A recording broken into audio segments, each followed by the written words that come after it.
that's also part of the motivation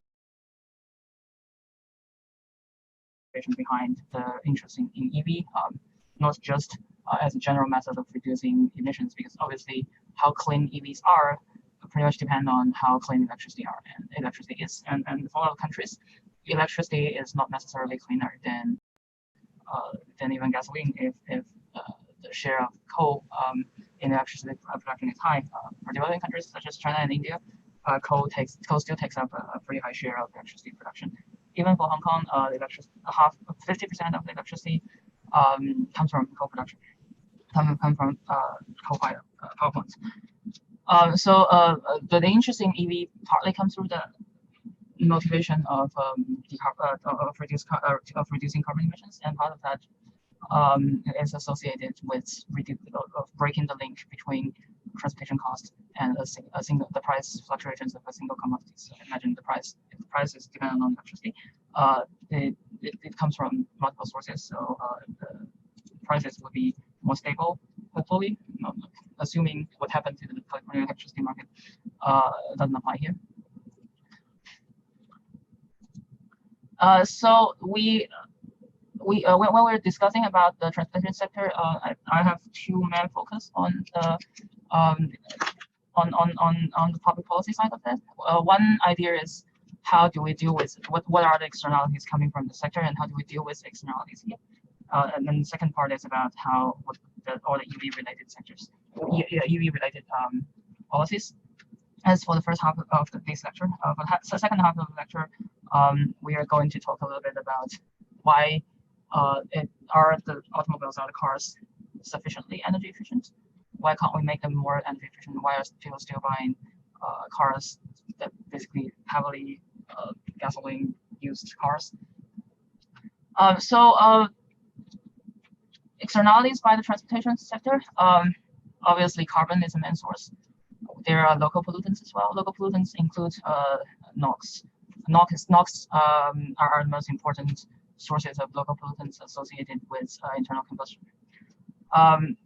CO and PM, carbon monoxide, are particular matters that are also related to the transportation car burning of gasoline. But as you can see, the sulfur dioxide, SO2, is not part of the car pollutants. SO2 is more related to coal burning, which comes from industrial use and mostly electricity generation. Congestion, traffic, noise, like all these are negative externalities. Think about negative externalities. Basically, your driving is making other people more painful. There's this cost of road utilization. So suppose roads are kind of publicly owned and publicly financed. The fact that you drive more leads to larger bills to be paid by the public in order for maintenance and repair. And finally, car accidents. And accidents so all these sources of externalities are related to how frequent you drive, how much you drive, how long you drive. But there are differences in our margins. For instance, to deal with externality issue associated with pollution, carbon emissions, you want to replace the fuel. To deal with the externalities with congestion, like replacing the fuel doesn't help. You need to reduce the car use by itself, or change the hours of car use. Have something like peak hour, off-peak hour, different pricing schemes, right? For accidents, there are two important attributes to accidents. One is the speed. We talked about in the VSL session. We talked about how speeding buys you some time, but raises mortality rate. And another important issue is the weight of the cars. So sometimes, if the cars are when a heavy-weighted car and a light car collided, naturally the heavy-weighted car is going to win. So they have different margins of policy responses, and they have some common features. So the issue about dealing with externalities in the transportation sector is how do we first find a common factor to deal with all these externalities without kind of double charging. So imagine you have a congestion charge, and you have a gasoline tax, and you might have other charges associated with accidents or road utilization. You can imagine part of these costs actually overlap because they're inducing people to conduct a similar level of behavior of abatement behavior, let's say. and they're dealing with similar sources of externalities. So it means different sectors, when we're dealing with problem with transportation, different sectors need to coordinate their behavior in terms of designing the best policies.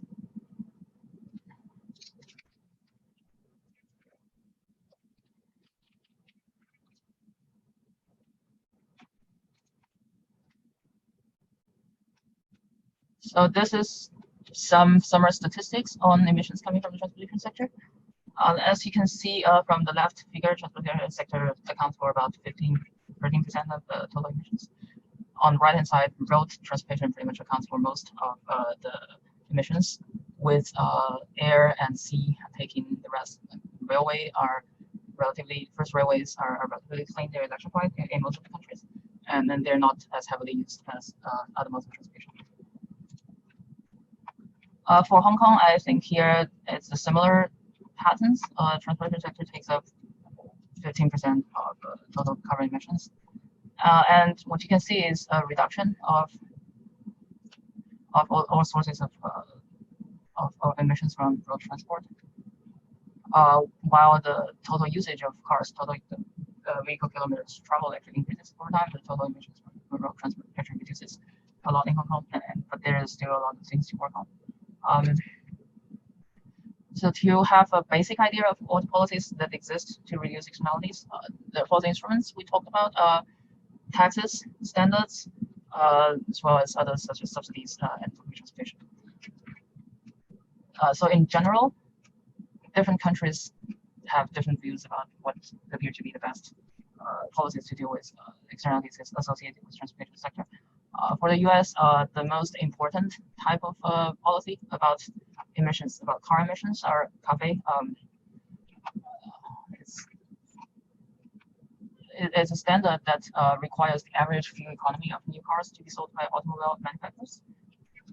So basically, the idea is the average fuel economy of all the car fleets of Ford need to reach a particular level. There are different groups of cars: big trucks, small trucks, big cars, small cars. They each within each category, the average fuel economy need to reach for a particular level. So it's a regulation on manufacturer side. In Europe, the most commonly used policy instrument is gasoline tax.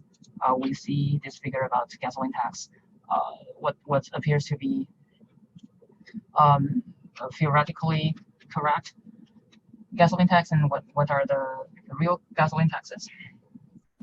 And you can see the countries that set high levels of gasoline taxes: the UK, Germany, Turkey, South Korea, Japan is these countries. In Hong Kong, the policies are mostly fuel standard, taxes on new car purchases. Public transportation deals with some issues. Public transportation mostly deals with reducing the total usage of cars. So imagine, like, for the environmental part, there are two margins to work on. How can we replace the number of trips conducted on road, and how could we reduce the energy intensity or pollution intensity per unit of road use, or per unit of vehicle kilometers traveled. So these are emission standard. Emission standard is pretty much also a regulation on the car manufacturer side. Basically, the cars, when they come to the markets, they need to fulfill some specific standards on the emissions across different pollutants.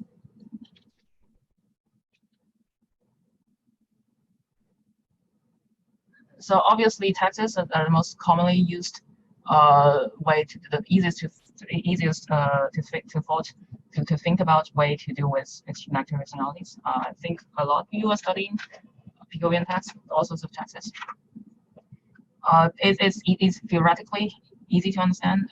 It's relatively easy to implement. I think in the car sector and transportation sector, when you're taxing cars, you're mostly likely taxing for gasoline. So it's the use of tax is mostly implemented through gasoline tax. Why do you think we should tax gasoline instead of taxing? Can you think of reason why we're taxing gasoline other than taxing car purchases or are there specific other ways that you think we could be better at implementing a Picovian tax of gasoline, not gasoline use, of correcting the pre-existing externalities associated with car use?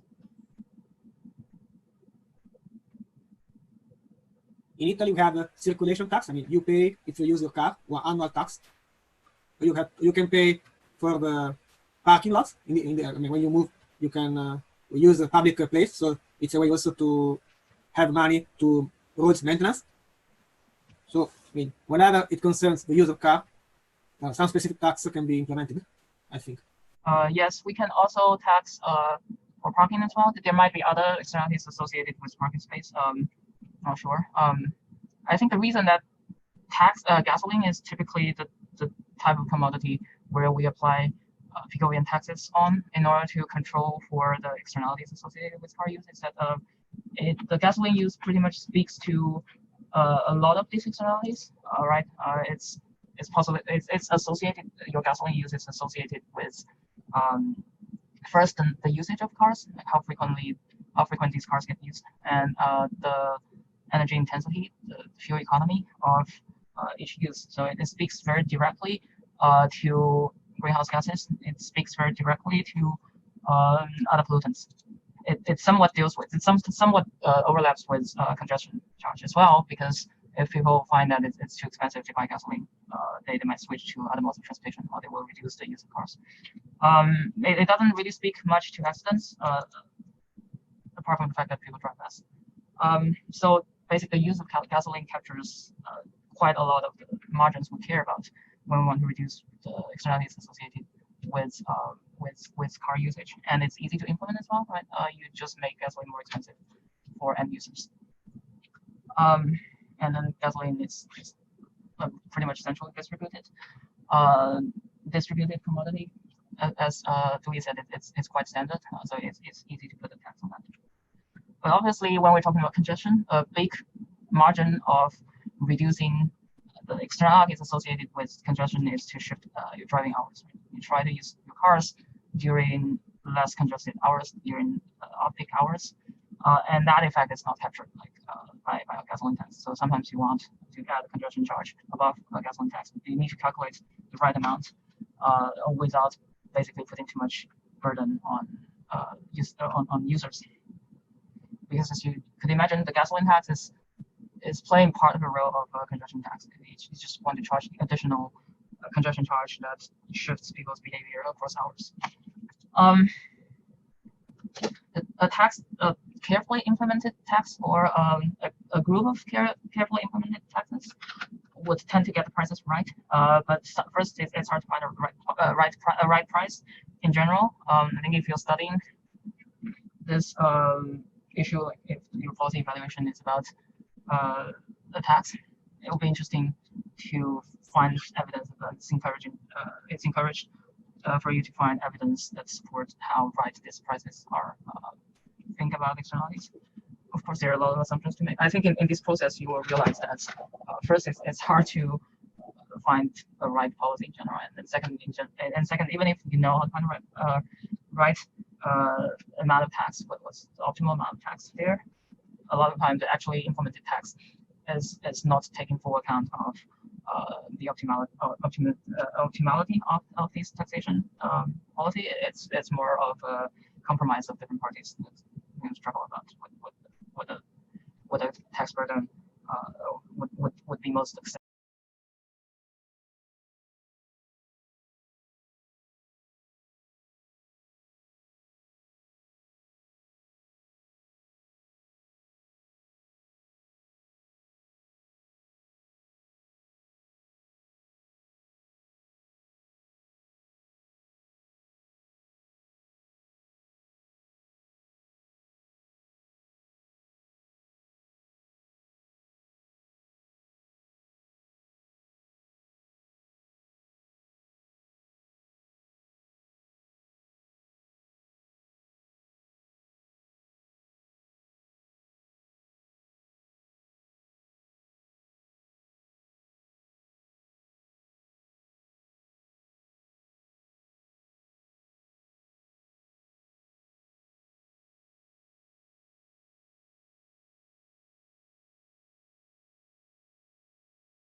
adopted by a lot of stakeholders. And another issue is that no one likes taxes, obviously. It adds the burden. Of course, the government could say that when we collect gasoline tax, we can use it on other good things. We can use it to offset other taxes, other distortionary taxes. But it's still a pretty weak argument. So another group of policies are performance standards. So usually, whenever we think about correcting externalities, there are two groups of policies: taxes or price policies, typically taxes, and quantity policies, standards. So the standards are usually implemented directly at the automobile manufacturers. So as you can see, it's easier to implement all the policies on producers instead of consumers, hoping that the producers will pass through all the costs, either partially or fully, to the consumers to change the consumers' behavior. Imagine you're charging a gasoline tax, or you're implementing performance standards, and makes the price of cars higher, and consumers can respond in that way. Obviously, how much the price rise reflects cost rise somewhat depends on the market structure of the industry. Like the pass-through rate will be different under a monopoly than in a competitive market. But we want to talk a lot about that.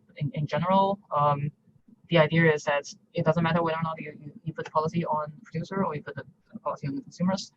The final instance of the policies are likely to be the same, where like assuming zero transaction cost, where who you put the policy initially on doesn't matter, because the price interactions between consumers and producers will make sure that both parties share about its responsibilities and policies, and both parties changing their behavior in response to the policies.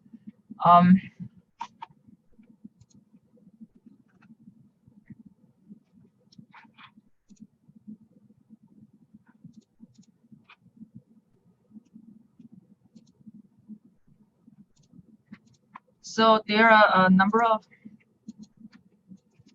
performance standards. Basically in the US, as I said, the most commonly used performance standard is something we call CAFE. I think thinking about what the acronym is, corporate average fuel efficiency, fuel economy. So basically, it regulates. It was first introduced in 1975, and the goal was to regulate the average fuel economy of full fleets of cars produced by a certain automobile manufacturer.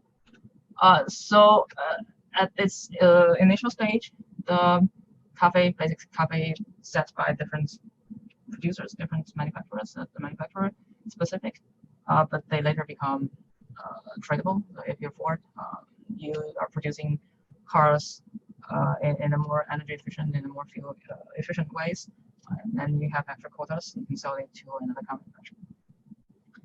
They have separate standards for domestic cars, imported cars, domestic trucks, imported trucks. That creates some kind of loopholes. I've seen an interesting discussions on why the U.S. families enjoy SUVs. Part of the reason is basically when you have a lot of things, you need to carry a lot of things. SUVs suits the needs better. But other reasons related to CAFE is that an SUV is considered a truck by this standard. They're kind of making the SUV following the technical standards of a truck, so that the SUVs are subject to lower fuel economy requirement under CAFE. So basically, they have higher lower fuel economy standards for trucks than for cars. And that's a loophole, obviously, because you're using these cars as cars, but they're counted as trucks in terms of its environmental impact. And basically, what the government does was just calculate the average fuel economy of all the cars produced by a single producer, a single manufacturer, and find them when the average fuel economy exceeds the standards. So the fuel economy measure, which we'll talk about this later, measure used in this regulation is called miles per gallon. So for 1 gallon, how many miles this car is going to last. The higher it is, the better performance, the higher fuel economy these cars have. So apart from the loopholes between trucks, cars, imported domestic ones, obviously the imported domestic ones is also going to create loopholes, or something we call arbitrage. if the standard is lower for imported cars, a lot of U.S. companies would shift their businesses overseas with offshore and import the cars back, right? It goes all the different ways. And additional inefficiency is that it only affects new cars. It doesn't affect old cars. So imagine you are, like think about this for a minute. Newly implemented car-based standard, car-based regulation, basically require new cars to be more energy efficient. How would this affect the second-hand cars market?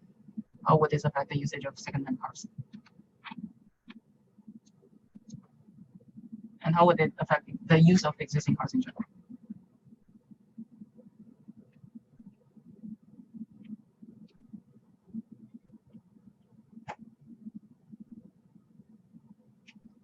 What could we assume that the new standards would make newer cars more expensive? That's usually the case, right?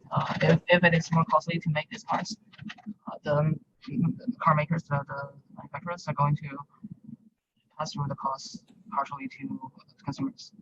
Yeah, I'm just thinking of like the trade-offs, because older cars will be less economically fuel efficient, so I'll be spending more on gas. But if I spend, a little bit more on a fuel efficient car, then I might be able to save on gas long term.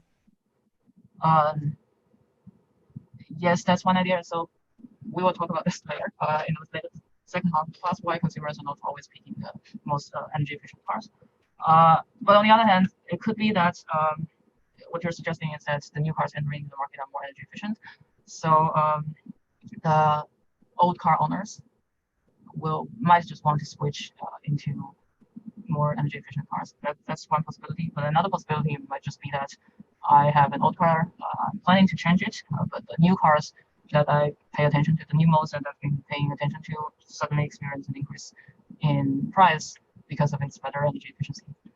I'm not planning to buy an energy efficient cars. I just want the same energy efficiency.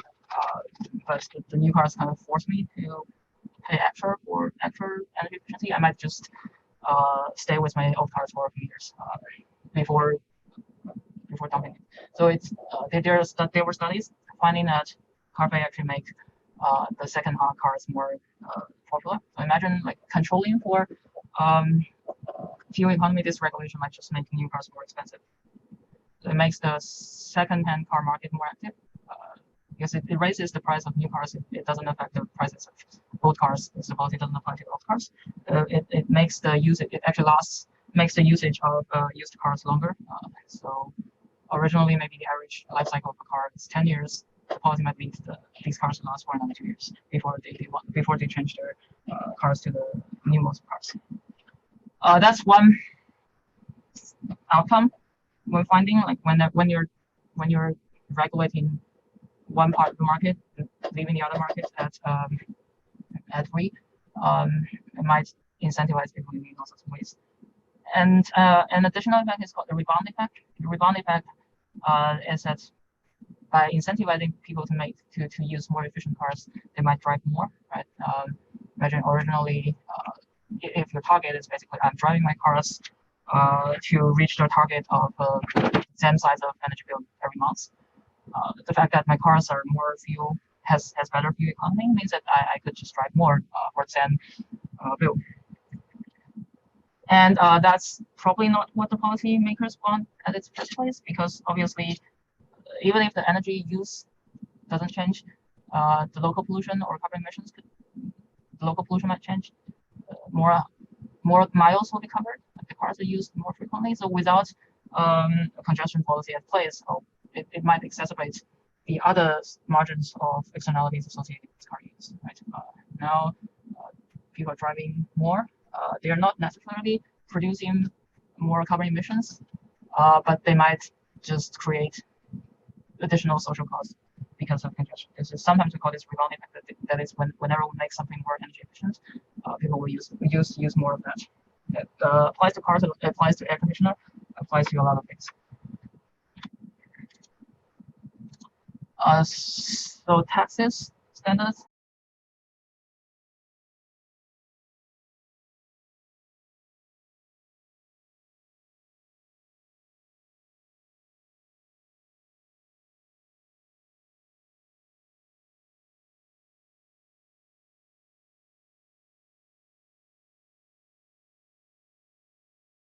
Another types of policies are just how do we replace the gasoline car trips with other types of trips. We could do this through public transportation provision. So the development of public transportation will make people switch from cars.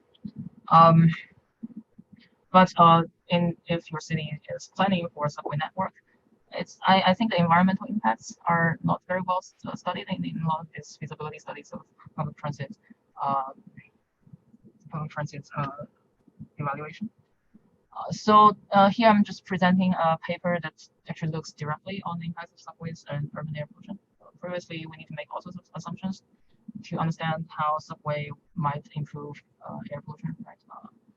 Imagine some accounting exercise would tell you that on average, 10 million people take the subways, or 10 million people per month are taking subways. So 10 million trips are made on subways per month, something along those lines. To judge its environmental impacts, you need to make assumptions about where these trips come from. Are these 10 million subway trips purely substitutable, purely substitution from car trips, or are they added new trips? Originally, people are not traveling. By offering them another mode of transportation leads them to travel. At the same time, people who have been driving still drive.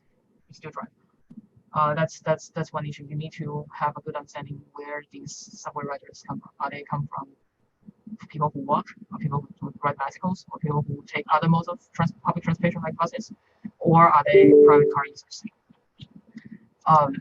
It's pretty hard to understand this question. It's pretty hard to tell where these people are coming from. That's why the environmental impacts of subways rely on a lot of assumptions. So this study is trying to just look empirically at the impact of new subway line opening and city level particulate concentrations across the globe. As an illustration, so one data issue they need to overcome is that the pollution data reported by different countries could differ by a lot. Different environmental protection agencies across the world might have different standards in reporting particular matters. It's hard to reconcile pollution data reported by different countries to start with, and the numbers might be more accurate for some countries than other countries. So the authors are being innovative, and they're using satellite data for a measure of pollution around the globe. So it's the data could be reconciled across countries from the same source. Satellites. The idea is that satellites are going to capture taking pictures of the surface of atmosphere, and they have algorithms to decide the amount of particulate specific pollution from the color, transparency, all sorts of parameters captured by satellites.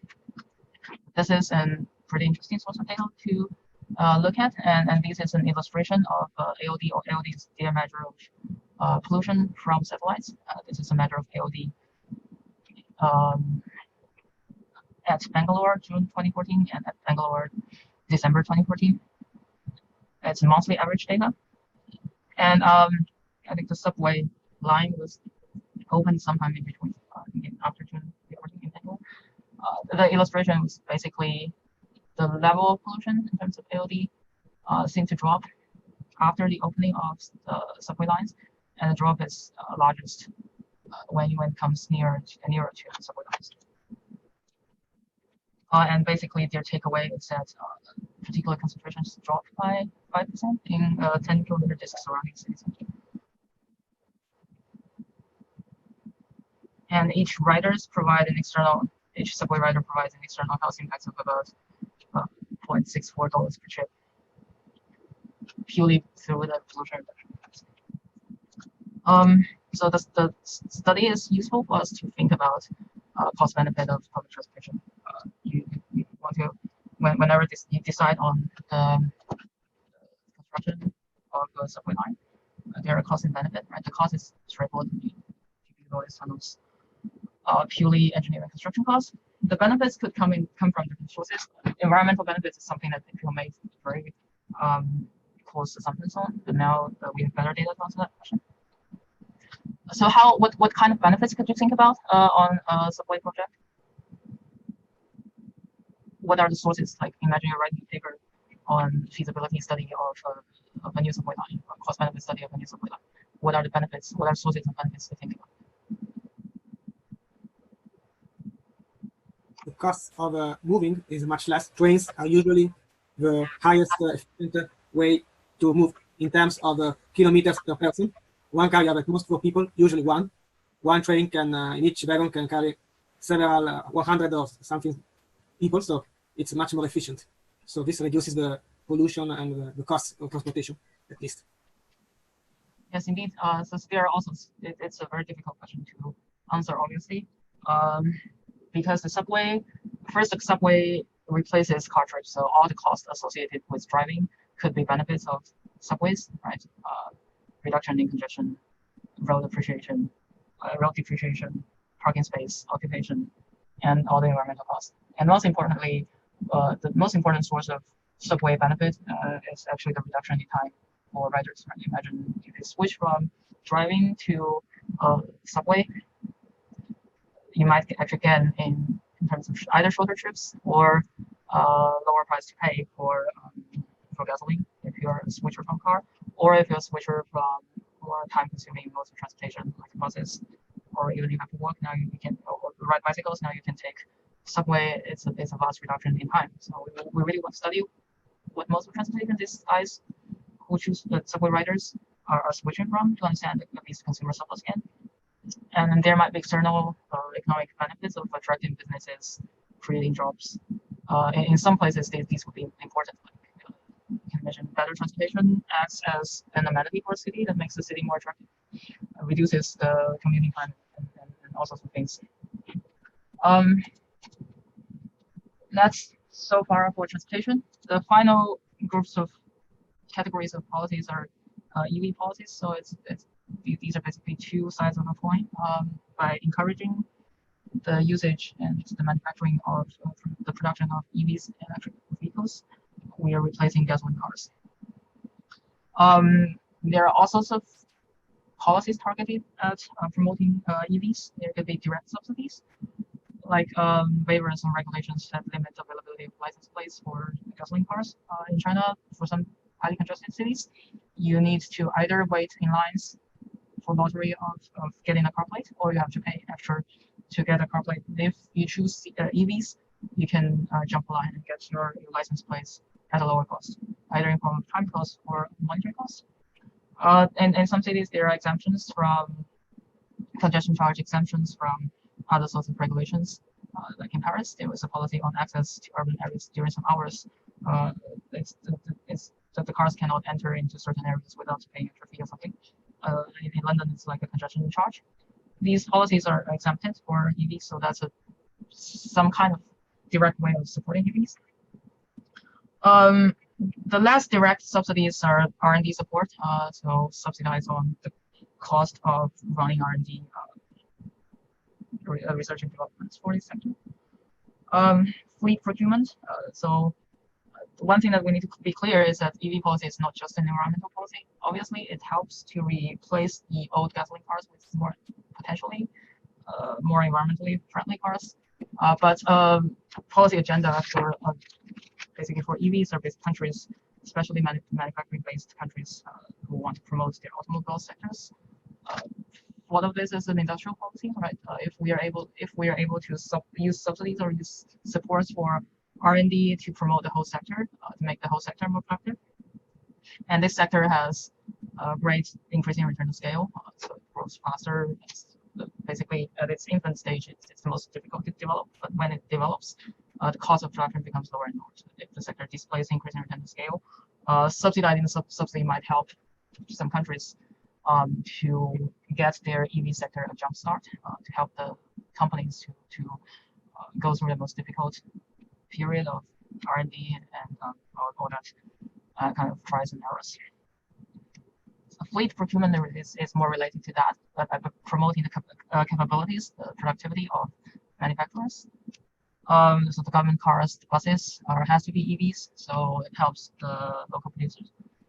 CAFE, actually, the corporate average fuel economy in the US actually subsidize EV indirectly. Imagine if you're Ford, and if you're able to replace half of your car fleet into EVs, it naturally kind of makes this CAFE less restrictive on the other parts of your fleets. Or if the CAFE quotas are tradable, the lower cost, the easier it is for you to replace your fleet with EVs, the much larger save you could get in terms of CAFE quotas which are valuable when they become tradable. Another interesting policy instrument in terms of EV is about charging infrastructure. As you can imagine, basically, a lot of time when making your decisions about purchasing an EV, you thought about how long the batteries last, you thought about the quality of the cars, you thought about the risk associated with an EV, such as battery exploded, all that sort of things, and often mentioned difficulty is that sometimes when you're driving, especially on highways, it's hard to find a charging station in some places, especially when you're driving out of the urban areas, which makes an EV only suitable for highly dense urban areas. So the idea of subsidizing charging infrastructure is also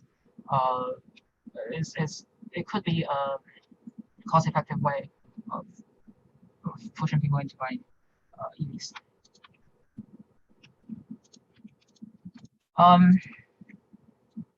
So the charging stations create this feedback loops of chicken and egg problem. More charging stations leads to more EVs, and leads to the higher need of more charging stations.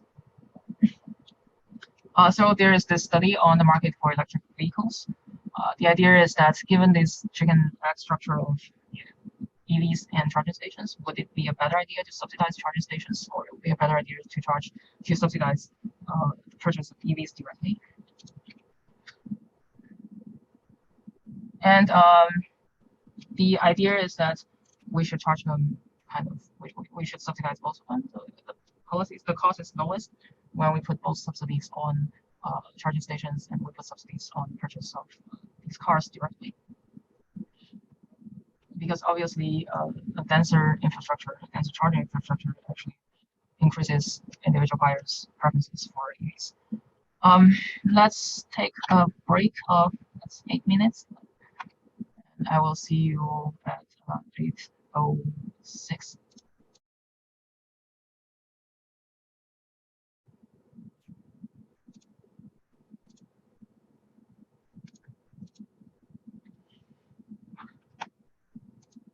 The next part, we will zoom in into the transportation policy discussion. So last part is more of a general discussion on transportation policies. Adding this point and adding this session because I added a previous session.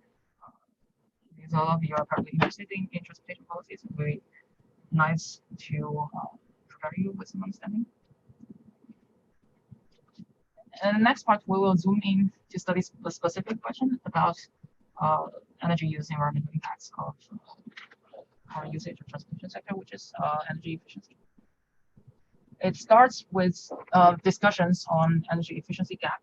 So there is an old discussion. There was an old discussion on why people are not adopting more energy efficient ways of driving, more energy efficient appliances like air conditioner, other sorts of appliances. It was a lot of policymakers, a lot of consultants believe that people haven't been optimizing on that dimension, in the sense that there appears to be quite a lot of gains to be realized in improving the energy efficiency of all sorts of appliances, starting from more industrial use to more residential use, such as vehicles. If we raise the fuel efficiency of cars, we save on the bills. We also save in terms of carbon emissions. The same logic applies to water heating, air conditioning, building insulations. Suppose we make our homes better insulated. During winter, we need less of a heating demand. During summer, we don't need to keep our air conditioning on all the time. This is a report by McKinsey on CO2 abatement cost. As you can see, the abatement costs are higher for biodiesel, industrial CCS is carbon replacement. And there are these regions of negative cost. Can you think of why CO2 abatement cost could be negative? You think about the balance between benefits and costs in the long run? This is just cost of abatement per unit of CO2, so different technology.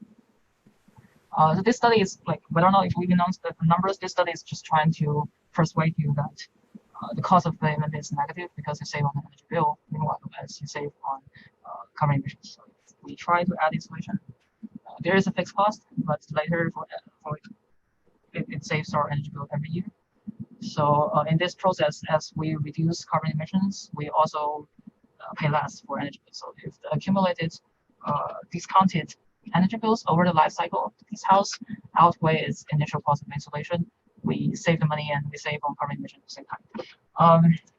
So that's what a lot of people believe in, that there are lowest hanging fruits in terms of reducing carbon emissions and then reducing energy use at the same time by adopting more energy efficient means of heating, means of cooling, means of transportation. I think energy efficiency most energy efficient treatment supplies in these 3 areas: heating, cooling, and transportation.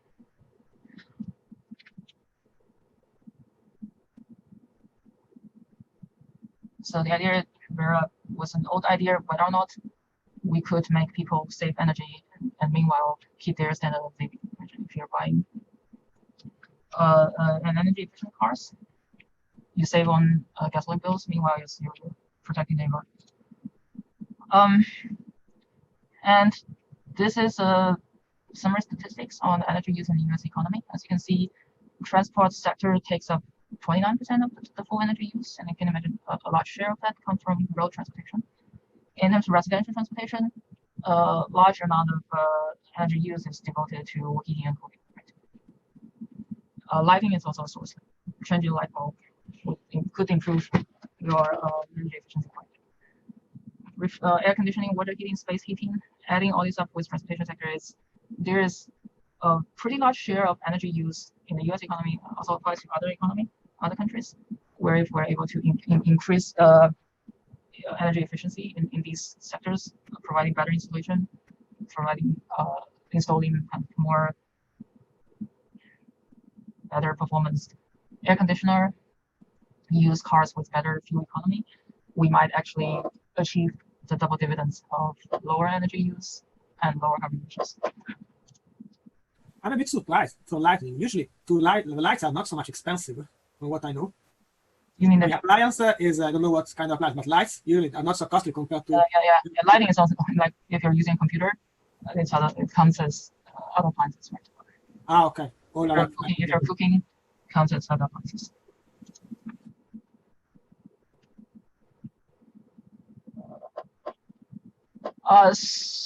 So energy efficiency is important because basically the idea how much you think about energy efficiency of a particular appliance. When you think about the purchase of appliances, how important is energy efficiency to you depends on its upfront cost versus its future cost, right? So these are some statistics on the different type of durable goods, starting from housing to light bulbs. As you can see, in the extreme case of incandescent light bulbs, their energy cost, the lifetime energy cost could be 10 times the initial purchase cost of the appliance itself versus its energy, the future accumulating energy bills on it. Even for housing, like the houses are already pretty expensive. The energy bills on housing, I guess, appearing as form of heating, cooling, could still take up 6-8%. For cars, it's generally half. So if you're buying $100,000 car, you are typically paying half of the car purchase price as energy. Sorry, I think I'm reading this wrong. No, you should read the right. Y-axis is the energy cost to price ratio. So for cars, it's 1. The squares are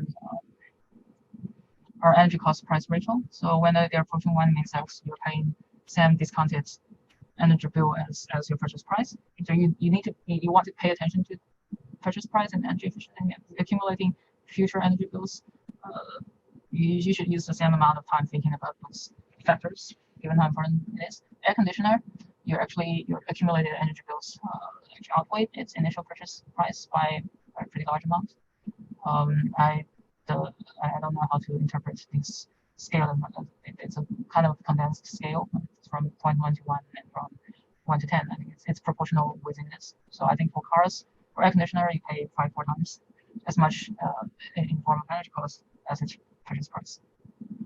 So takeaway is that from houses, from homes to trucks to cars to air conditioner to refrigerator to light bulbs, we need to pay a lot of attention to its energy efficiency because they're real money for us.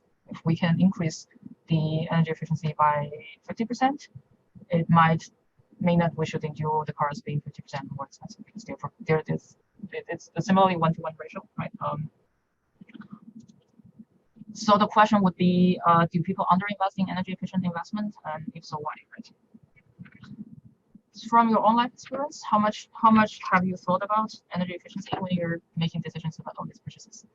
Intuitively, do you think you make a right decision? You devote optimal amount of time and energy, mental capacity in thinking about energy efficiency, about purchasing decisions of all these appliances and cars and houses, knowing how much their energy bills compare to its initial purchase price.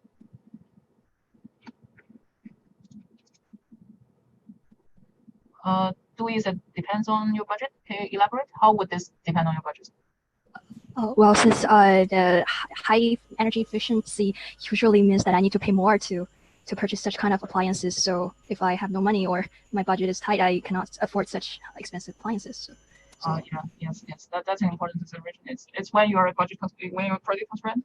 So imagine if you can borrow at the risk-free interest rate freebie, you should be able to cover your initial higher purchase price with all the future benefits of saved energy bills. The only reason that it forbids you, your budget today forbids you from buying more expensive or energy efficient cars, kind of means that your project constraint you can't borrow it easily. But I guess for houses, for cars, there are loans as well. I think even when you're buying air conditioners, you can take loans. I don't know whether or not energy efficiency is a reason there. If we can deal with the credit constraint problem better, we might make it easier for credit constrained people to invest in more expensive but energy efficient appliances. Any other reasons? Well, as I said, depends on priorities. I also think, budget is sometimes it's a very important reason. Many times it matters what we really want. If we want to, for example, invest in air conditioning, we could spend, let's say, 10,000, 20,000 HKD, or maybe more, according to the model that we choose. The money will come back in the next years. But if we don't have money, we are not willing to make a loan, or we are prioritizing our mobile or our car, that's another discussion. So also lack of information could be a reason, because we don't know we don't quantify correctly how much is the benefit we will get by investing in an efficient system. Yes, indeed, information is another issue, right? Whether or not you know energy efficiency is so important that you're so going to spend a lot on energy bills of these appliances. But I think at least, because I just purchased a new air conditioner, I think on a lot of websites you can make all these calculations on discounted future energy bills. So it's more or less a matter of how much you want to think about these issues. So to diagnose sources of inefficiencies, imagine there are hard externalities. People underinvest in energy efficient appliances, energy efficient cars, because they haven't thought about the externalities associated with energy use through carbon emissions, local pollution, or sometimes energy security considerations. So these parts, if we can isolate the parts of externalities, it could be dealt with very easily by gasoline tax on gasoline tax, CAFE, all these support instruments. The other group of sources of inefficiency is coming from more softer sources, that is, people are not making optimal decisions, or their credit constraints, their institutional barriers. So these type of inefficiency or these type of lack of energy efficient investments cannot be dealt with effectively using gasoline tax. So because obviously the problem is not about people ultimately choosing the cars that ensure they get lower energy bills in the future in terms of gasoline. It's the other way around. So the most important source of external inefficiency, soft constraint is coming from information asymmetry or imperfect information or inattention. We are grouping these together. So it could be on one hand, people don't know how much energy they will going to use buying these appliances, or how much they will save in terms of future energy bills if they switch to another mode. That's the lack of information. And another related issue is even if the information is easily available, there's this cognitive bias or inattention for people to focus more on the current cost, which is the purchase price, instead of future costs appearing as energy bills. So I put in this printer and inkbox pictures here because I don't know if you've purchased printers and ink boxes here by yourself. But in general, the lesson is that printers are usually pretty cheap, and you don't realize that it's printing itself might be expensive unless you start buying ink boxes. So because ink boxes, they're made specifically to specific modes of printers. You can't really just pick the lowest cost one. You must pick whatever the company forces you to buy. And sometimes you will realize that the lowest cost printers are matched with the most expensive ink boxes. And was long studied as some kind of marketing scheme, cheat you into this specific mode of printer, and you need to pay the price of your inattention as appearing as a form of higher price ink boxes. So what's an example? So it's not that the production cost of ink boxes, the production cost of these cartridges is much higher than production costs of printers. The production cost is actually higher for printers than the boxes. The only reason these boxes are priced pretty dearly is it's trying to exploit people's inattention in these purchasing decisions.